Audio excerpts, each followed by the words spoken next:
Yippee-ki-yay, mother...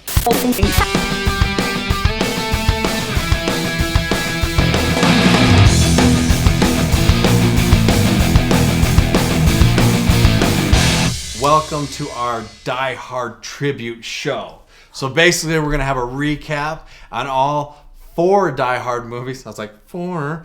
I don't know what's wrong with me. 4 Die Hard movies, and then we're gonna go into the review of the new Die Hard movie. And does it fit into the whole Die Hard, universe? We'll find out. So stay tuned to the very, very end. So the first one we're gonna look at today is Die Hard 1.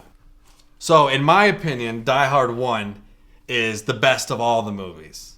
It's a Christmas movie. Yeah, some of you guys might not have known it, but there's actually Christmas music. Listen to this. Hey, that'll work. You got any Christmas music? This is Christmas music. Right? Raw DMC, baby. Oh yeah. See? It's the greatest Christmas. Forget about Christmas Story, okay? Forget about that, This is the greatest Christmas movie you'll ever watch. It's got wrestling, some play gunfighting, some swinging.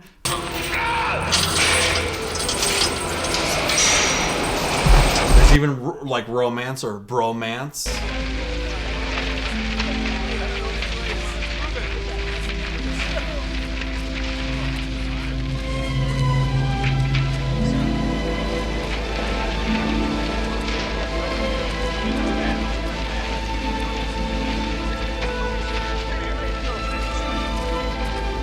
It's a good family message. I believe I can fly. I believe I can touch the sky. I think about it every night and day. Spread my wings.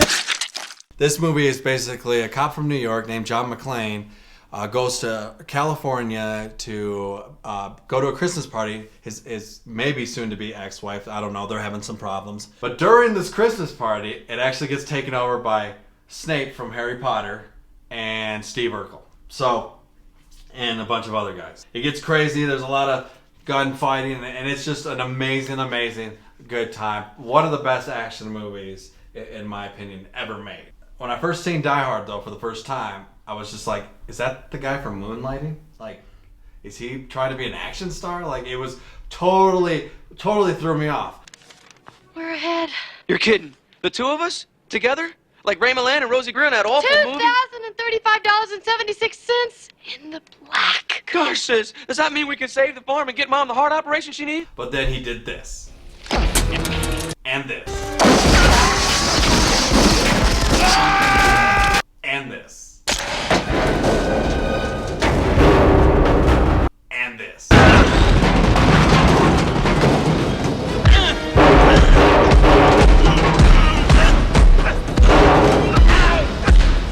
And then I'm like this. Hey! And it's just awesome. It's also got Winslow from Family Matters playing Winslow. I think he's playing the same. He's playing the same. Like he's playing a cop. It's like the same Michael. Is it Michael Winslow? Is that his name? Family Matters. No, it's not Michael Winslow. I don't know. But it's Winslow. the Winslow, family. man. Everyone knows that.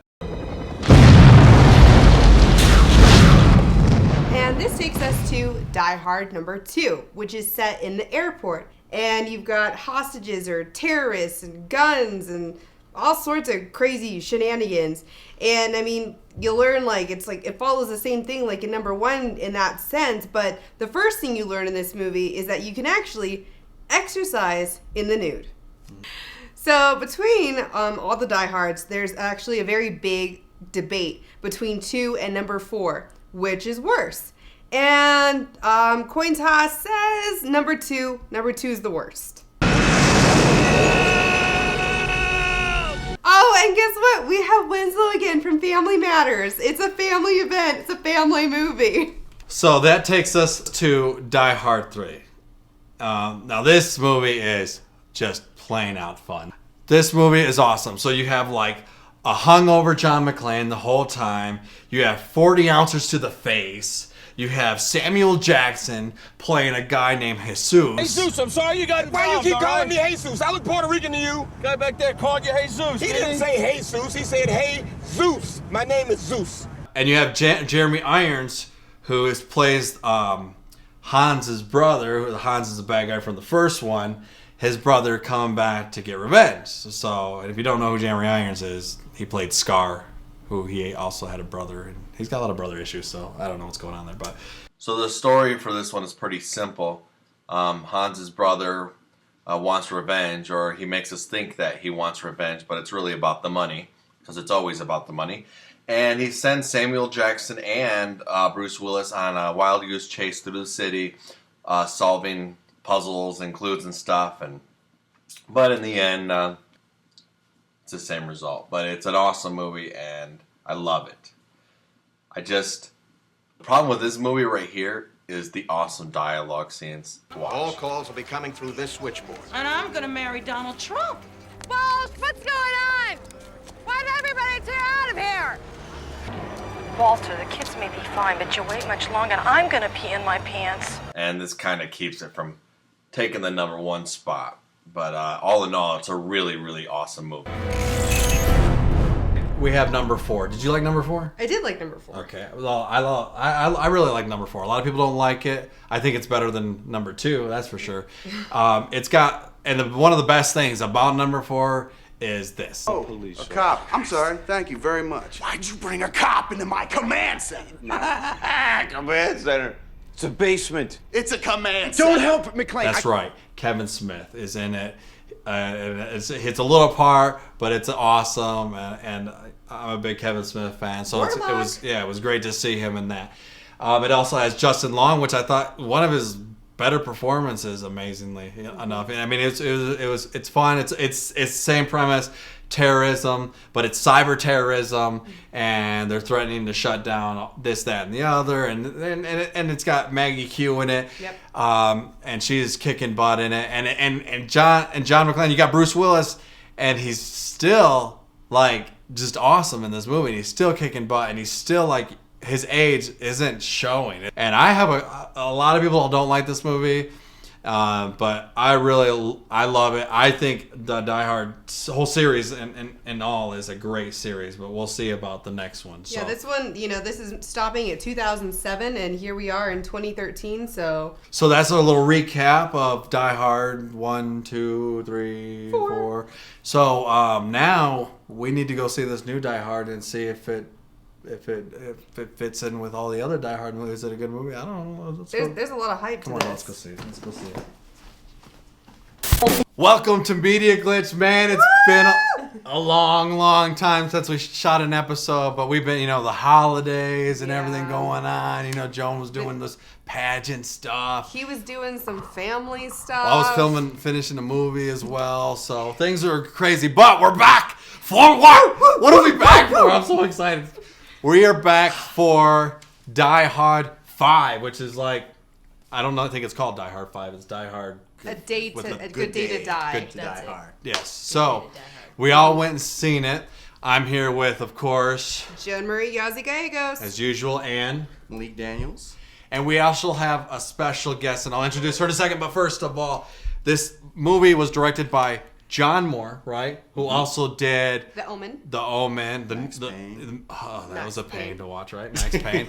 And some other ones. So this is him taking on the Die Hard franchise from our friend who did the first and the third one, John McTiernan. Yes. So he's not with us right now. He's not passed away, but we won't get into that because he doesn't want me to.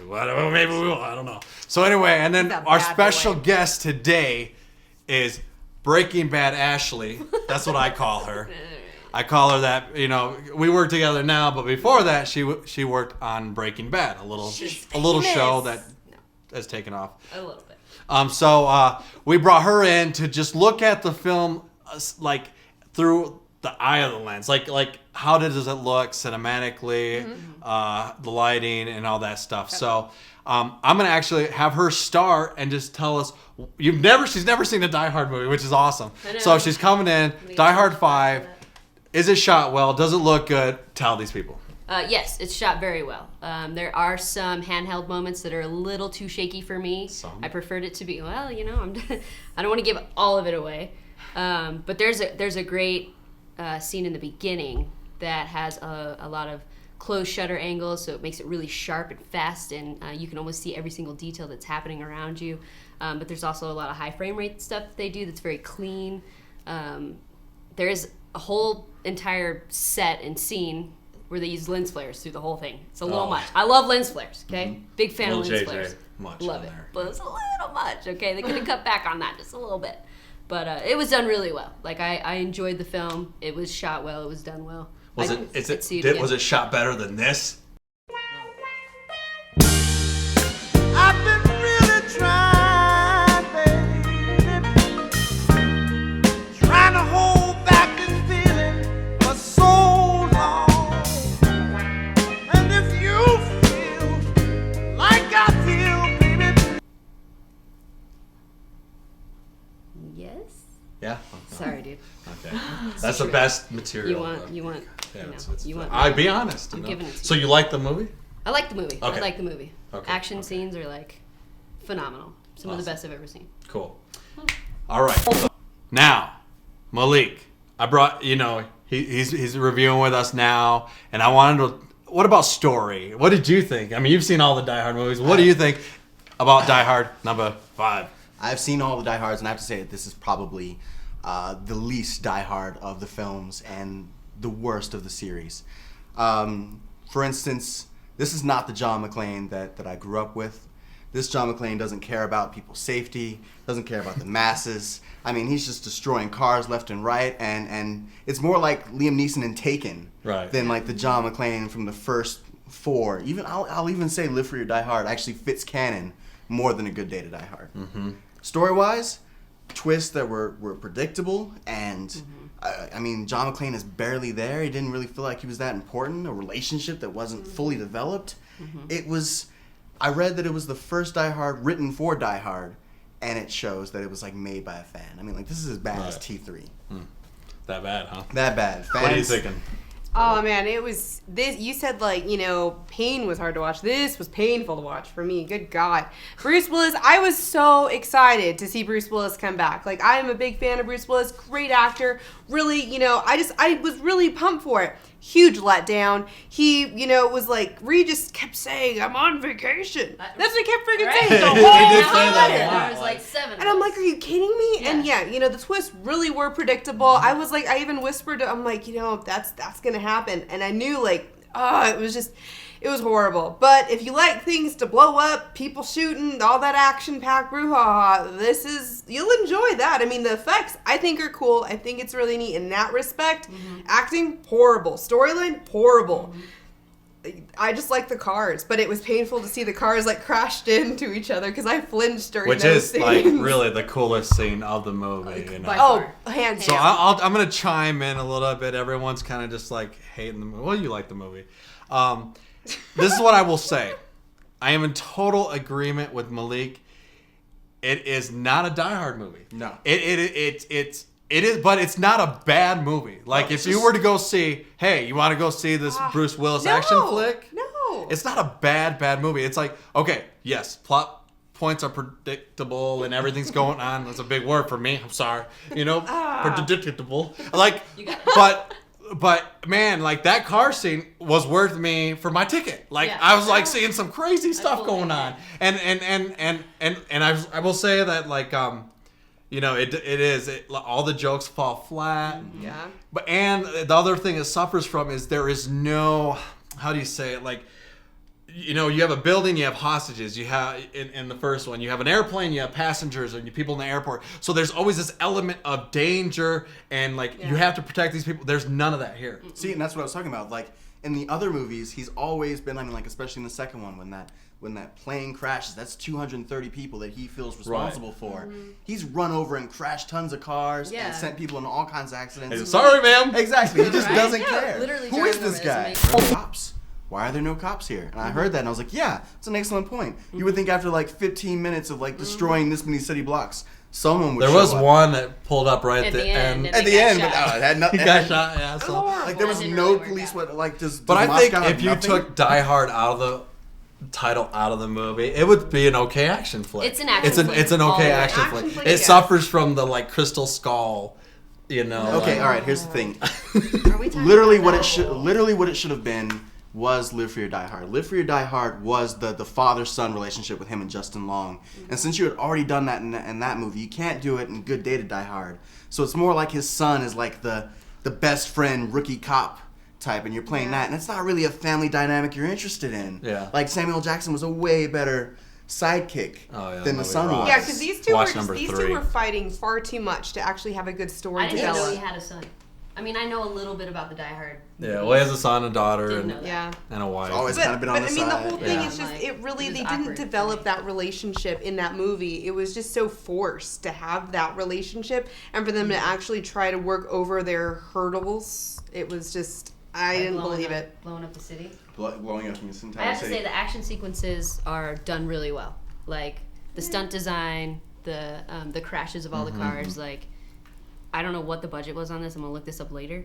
But the budget is huge because they. Well, killed I thought the car scene was million really cars. The car impressive. scene was. took It was 48 sharp. days to shoot. At It was least. oh, it was At least. awesome. It was awesome. sharp. And it's Like, worth okay. seeing that for that, you know. Yeah. But it isn't. Well, It doesn't feel like a Die Hard movie. So that's it. That's our wrap up on it. Some people thought it was okay. It's a It's fun alright. time, you know. And some people like it was horrible and painful to watch. John Moore tried, but it was not a Die Hard. So this is why I wanted to talk about the director who is currently in prison for some things that he did. Do you think that he's going to come back out and go, "Let me show you how to make a Die Hard movie"? I think 'Cause he'll his come sentence and coming show up. us what a Predator movie should look like. Our boom guy's going crazy. But- Hit but the I- lights. What are you doing, man? Come on. I think he'll come and show us what a Predator movie would look like, or what a good action film would look like. But I don't think he'll go back to the Die Hard. You know, if I think you're mistaken. Die I think Hard Die Hard needs to go 6 back- will come out. No, When no. he comes out. Bruce is old. See what I man. did there? He fell out How of long a is car. this He gonna fell out of happen? like 3 cars, and he had no scratches on him whatsoever. Who? He fell. Bruce Willis. He like, fell that's from it. the roof. Yeah, yeah. Throw a bunch of All right, scaffolding. guys. No we're going scratches. more All right, all serious. right. All right, Okay. all right, Well, all right. anyway, listen. You can make it your own decision. You know, you can go see it or not see it. These guys say no. We say, hey, it's okay. It's a good matinee. Yeah, you want to put something on? It's a good matinee. All right, that's it. Thank you guys for joining in the Die Hard episode. I hope you enjoyed it. We'll see you next time. Bye-bye. Peace.